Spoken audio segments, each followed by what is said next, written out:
Imagine this. You open a tomb that's been sealed for more than 3,000 years. Gold glitters everywhere. Ancient secrets whisper from the walls. And within weeks, the people who open it begin to die one by one. Coincidence? Or did they awaken an ancient curse? This is the story of King Tutankhamun's tomb, one of the most chilling real-life mysteries in archaeology.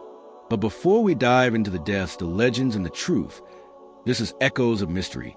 Do well to subscribe and hit the notification bell. Before we continue, let's meet the man who started it all. The year was 1922.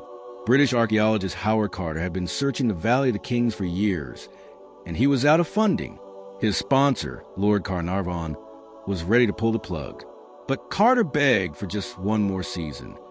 Then, on November 4th, 1922, a young water boy tripped over a stone. Beneath it lay the first step into a sealed tomb. Carter brushed away the sand and stared at something no one had seen for over 3,000 years. Weeks later, after careful digging, Carter peered through a tiny hole in a door. Holding a candle inside, he saw gold everywhere. When Lord Carnarvon asked if he could see anything, Carter replied, "Yes, wonderful things." The discovery made headlines around the world. But soon, strange things began to happen. Just months after the tomb was opened, Lord Carnarvon, the man who funded the expedition, was bitten by a mosquito. The bite became infected, and on April 5th, 1923, he died suddenly in Cairo. At that exact moment, the lights in Cairo flickered and went out. Back in England, Carnarvon's dog let out a howl and dropped dead. The press exploded with headlines about the Pharaoh's curse.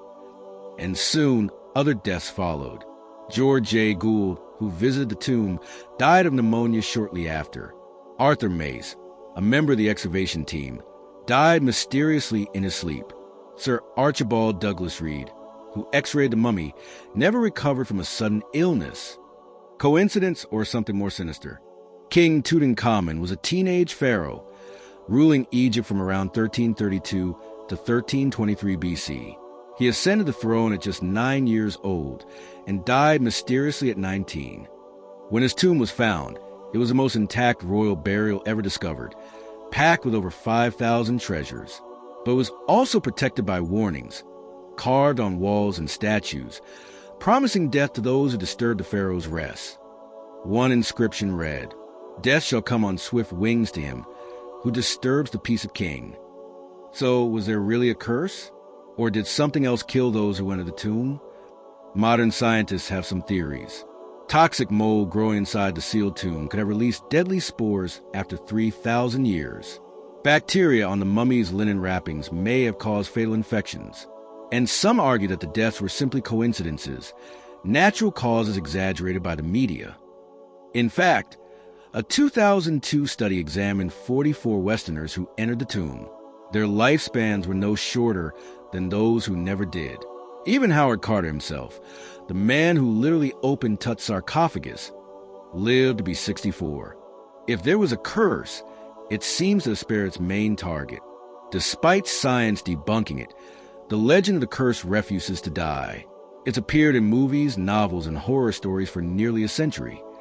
Why? Because the story of Tut's tomb taps into something deeper, our fear of the unknown and our fascination with forbidden secrets.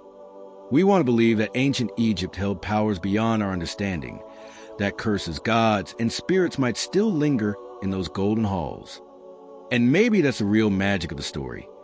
It connects us to the mystery of death itself, the same mystery that fascinated the Egyptians thousands of years ago. In 2010, scientists scanned Tutankhamun's mummy using modern CT imaging. They discovered fractures in the skull, once thought to be from murder, but now believed to be from mummification. His real cause of death? Likely a combination of malaria and a broken leg. No curse, no vengeance, just the tragedy of a young king, immortalized by mystery.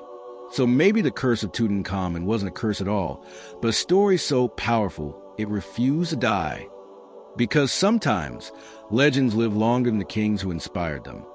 Would you have entered King Tut's tomb knowing what happened next? Let me know in the comments below.